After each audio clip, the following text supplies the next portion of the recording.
Hey guys, so today we started off with um, some really bad negotiation skills. So a lot of the videos I make these days are going to, well, all the time, are just based on my real life experiences um, and things that work. So then you guys can use that where you need to as well.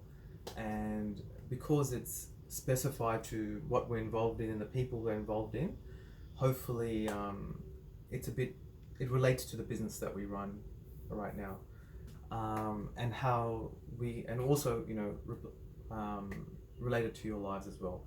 So even when I'm studying things or looking at people, I like, for example, if I'm trying to learn about something to do with marketing, I want to learn from someone in marketing that's doing marketing right now, that is running something, a business that I look up to and want to be more like. So they're involved in it. They're not just teachers, they're not just people that take information and then repass it on. They might be great at it, but I want to know someone that's really in the mud, in the jungle, really, neck deep inside what they're doing. So it gives me a better perspective of what they're doing.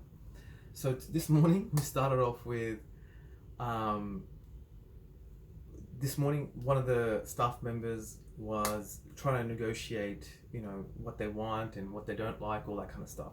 Don't want to say too much about it. They probably know who they are, but I do use all the real life information to try to help us all. So it starts off with like they're trying to negotiate, what they want, and in their head they're like, I don't want this. I don't want to not have a car, and they, in their mind they're like, I really don't want this. And based on that, they're like, I don't want to have to drive this kind of car. So when they rang me up trying to negotiate with me, they're trying to protect their position. The position is, I don't want a car. So when they come across to me, they're really forceful, saying, okay, and they're like in their head, like, how do I avoid not getting a car? You know what I mean? Not driving that type of car. And their brain has just come up with, I'm going to try to negotiate how not to get that car. And it came across to me as very threatening. I don't want this car. If you don't give me this car, then that's it. It's all better off. Yeah. So then I'm like, this is not a good way to negotiate. They're not coming to me with any good ideas. They're not coming to me with a win-win. They're just like, this is it, And there was no explanation. There's no background. There's nothing there. So it got me thinking, how do we negotiate well? How do we how do we do this? So rather than coming across as like, if you don't do this, and it comes, and either creating like, if you don't do this, then I don't want to deal with you anymore. And it's not a good way to consistently. Life is a negotiation, so you got to consistently keep negotiating. So I guess the theory based on this, which reminds me of one day I heard this statement that said, the very thing you fear, so this thing called fear, whatever you fear, this scary thing in your life, the very thing you fear is what you will create in your life. So let me say that again. It took me many years, and when I first heard the statement, this is just a nice set of words put together, and someone just trying to, that doesn't apply to me. That's what I thought. It doesn't. It's pretty. It's too, esoteric, too spiritual, too big picture. And so the statement was, you fear this thing. Let's call it the devil right now, and it's got big teeth and it's evil. And so the very thing you fear, you will drag it towards yourself with such force that you don't know what hit you. So that's the statement I heard. And the more you fear it, the more you'll create it in your life, whatever it may be.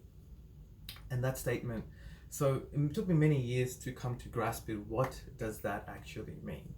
So you can look at it from many levels. You can look at it from, the subconscious level, the conscious level, the mental level, the physical level, the body level, whatever. So if you fear something, you feel it in your body. You feel this emotion in your body, called um, fear. You start to create mental frameworks inside your mind of fear. You start to, in your subconscious, for some reason you'll fear this thing, whatever it may be. And then in the metaphysical world, which is the cosmic consciousness, you'll fear this thing. Some people don't believe in this cosmic consciousness, doesn't matter, it's still applicable. So if you fear this thing, let's break it down. So say say you've got children and you fear that they're gonna run across the road one day. So you tell the child, it's only like 2-3 years old, don't run across the road, and you say don't. So that's, you fear this thing. So you tell your brain, I fear this, so then I will tell my child, don't do that. So when the child interprets it in their body, they're like, you sort of are stern with them, they feel some kind of physical emotion inside their body called fear. Don't run across it. So it's inside their body. Inside their mind, they're imagining running across the road and getting in trouble. And then inside their brain, they start to fear this thing called a road. And in the metaphysical, same thing, or similar thing. So the very thing that you fear, you've created in your life. So from now on in, the child has a fearful relationship with the road. So you're like, I didn't want the child to run across the road because they might get hurt. And now the child has literally created association of fear with that road. So you feared the road, you feared that your child would be something maybe bad happening if you run across the road, and you verbalized it as, don't run across the road. The child took it on as, the road is scary, blah, blah, blah, blah. So let's look at the opposite of that. So say you had a fear of the road, and then you're like, okay, I'm scared of the road, I'm scared of what it might do to my child, but if I look at the opposite of that, what is the positive of that? The positive is, I want to make sure my child is safe on the road. So maybe, and you tell your brain, okay, how do I make sure my child is safe on the road? One option is to teach them road safety, to show them work with the road, work with the environment, work with everything around them. So your brain as a parent have now, instead of saying be scared of the road, you're saying let's work with the road, let's figure out how to be safe around the road. So now your brain's like, all right, let's take the child to the road, let's show them what the road's about, let's show them what they need to do, what they need to avoid. And now the child has created a less of a fearful reaction to the road, but more of a, how do I work with this road? How do I learn from this road? So I hope that made sense. So if you have, and now the child, when they approach the road, I was like, okay, what do I need to do to be, they're not in a panic attack, they're not in a fear state when they're next to the road. And they're more, okay, well, how do I work with this road? They're a bit more calmer. They're like, okay, I've got to avoid this, I've got to do this, I've got to do these things to be safe, I've got to look left and right, I've got to be calm about it, I've got to be looking around my environment. And they're not overwhelmed with fear, they're calm about it. They're not mentally scared of a road. There's no need to be scared of a road. The road is a thing, it's just a tool. And how are they going to use it? And there's nothing in the subconscious that's, for some reason, if you have a fear of the road as a child walking across it, when you turn 16, 17, 18, you might not even want to drive on the road because your subconscious has picked up some kind of weird association to being fearful of the road. So I hope that started to make a bit of a sense in one example, but now apply that to every single moment of your life. You fear being cheated on by your partner. So then what you will do is you imagine your partner, what if they cheated on me? And then the first thing you do is like, I've got to make sure they don't cheat on me, and you're thinking about them cheating on you. And then you're like, you go up to them and you're really mean to them and you're stern to them and you're like, and for whatever, and you're like, I'm just testing them, make sure they still like me and everything. And can you see how you're creating the very thing that you're trying to avoid in life? Where so your brain is sort of figuring out ways how to make this thing come true. Whatever you sort of paying attention. So it's the basic based on concepts of, if you're paying attention to something, it'll come true. If you fear something, your attention is on that thing, it'll come true. So you really have to make a conscious effort in that moment going, okay, I'm trying to negotiate with someone, I'm trying to negotiate, a deal with a client, or I'm trying to negotiate, a deal with, a better pay rise with a boss, for example. And most people are like, I want this pay rise. If I don't get it, I'll be, it'll be really heartbreaking. So you're like, how do I, instead of asking, how do I sort of get this? How do I do this? I'm like, you're more trying to avoid, how do I not get this pay rise?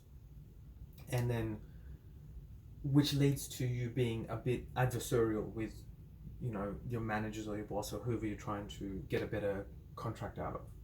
And instead of thinking about, how do I show that, my value is going to add more value, how do I look at it from the other perspective, how do I find a peaceful, good resolution, you're pretty much fearing, imagine I don't get the pay rise, and then you walk into this meeting with you imagining how you're not going to get the pay rise, and that's exactly what happens. You end up being adversarial and being aggressive and being very touchy about things, not thinking of good ways to go, hey boss, if you do this, I'll be able to do this, you're protected, blah blah blah.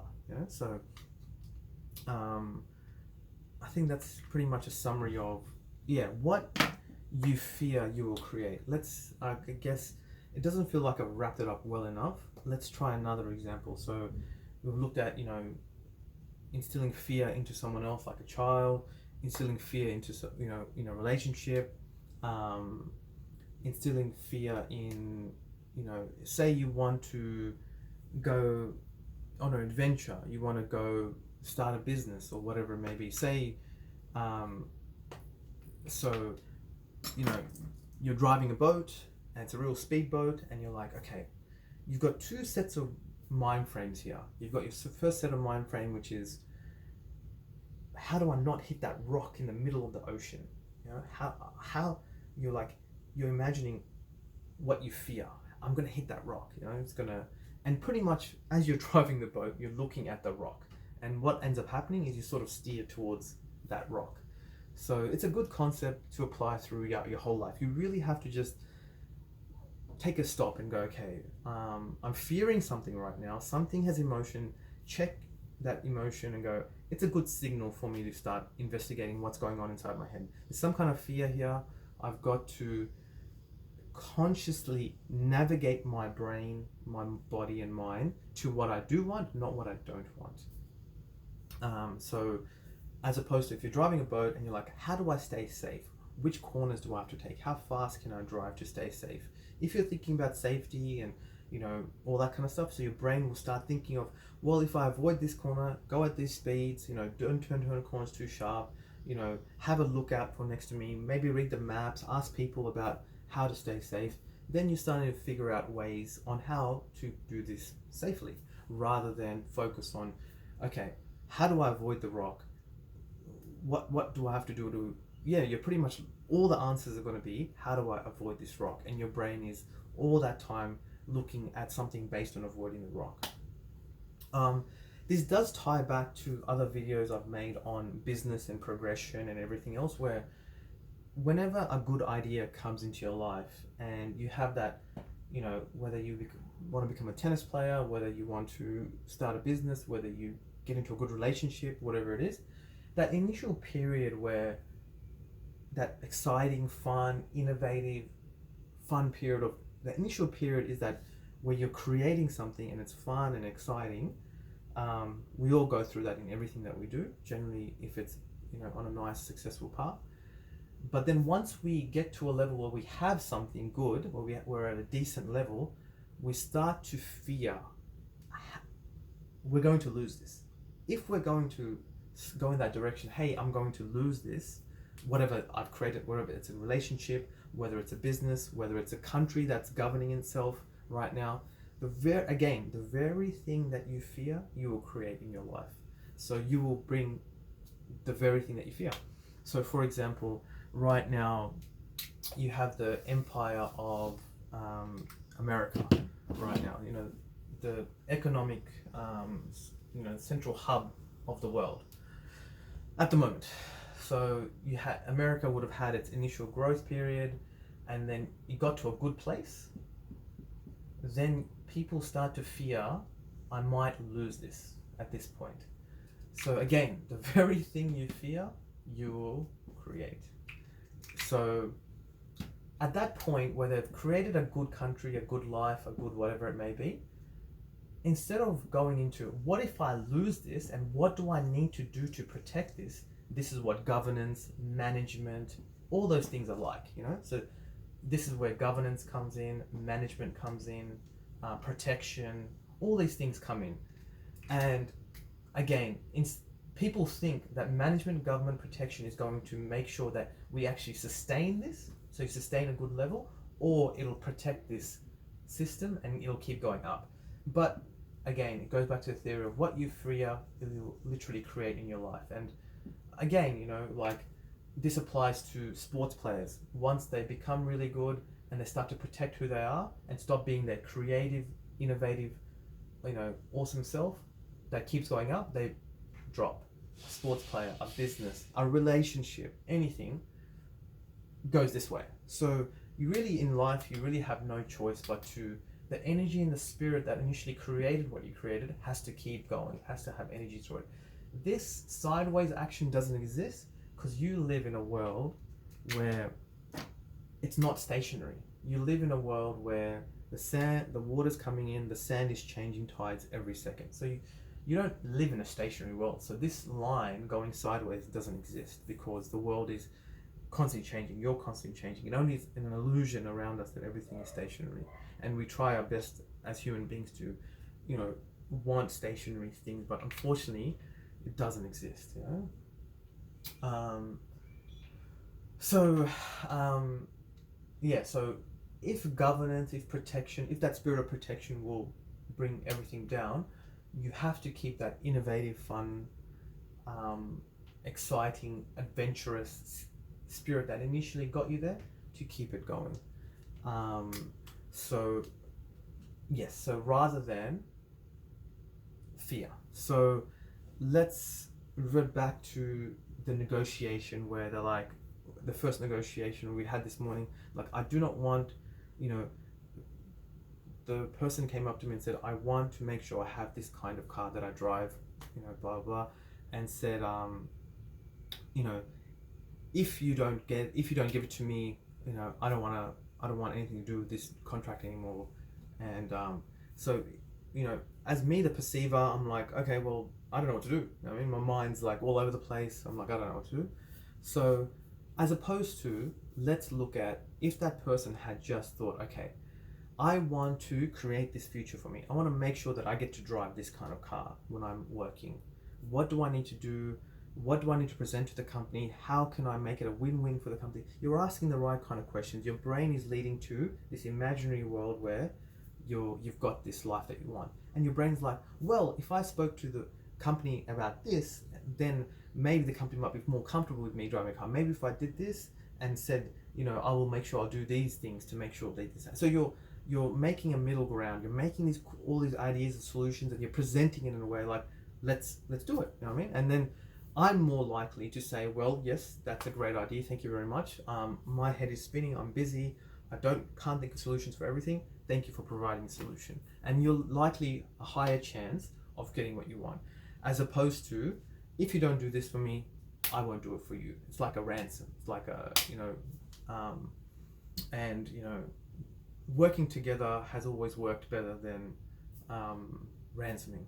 So, one statement I heard the other day was, what's the most amazing technology the human race has created in the last, 2,000 years? You know, is it an aeroplane? Is it, you know, toiletry? Is it water, clean water? What's the most amazing? Is it nuclear reactors? What's the most amazing technology we've created? Oil, cars, houses? And the answer that he gave, you know, really was great. A great answer. What's the most powerful technology that you, if you had in your hand, is like awesome? It's like having, you know, from the Avengers, those stones. You know, if you put all the stones together, you have the most powerful technology in the world.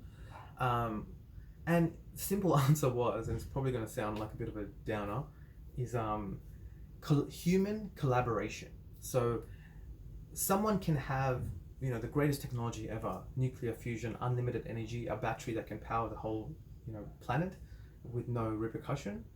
But what's more powerful than that is a bunch of humans working together to achieve an outcome, because that battery, that technology, is stationary. That's it. It can't do any more than that. It can't really, it can be used for other things, but it's sort of, that's it.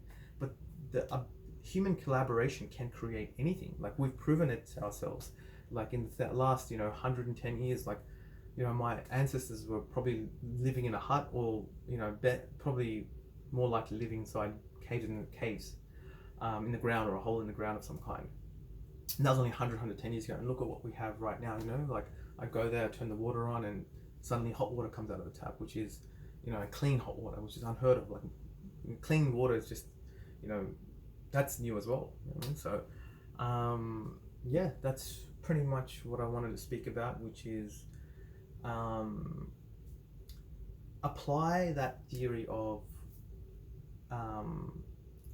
what you fear, you will create. So you really have to check yourself in every given moment to see what are you creating in this world. And it's going to impact you, because it's going to be whether you eat the right food, how well your kids grow up. You know, it's kind of scary when you think about it, like how well your relationship with your parents are going to be, how well your relationship with your kids are going to be, which way your kids are going to go, your family, your friends, your lifestyle, how you spend your time. So again, the very thing that you fear is what you create in your life. You'll create, you know, so you may have great intentions in your life, and you're doing it with all your best intentions, but the path you've taken is really the fearful path. And yeah, thank you very much for your time. I've had 2 cameras running at once, so hopefully let's see which one works.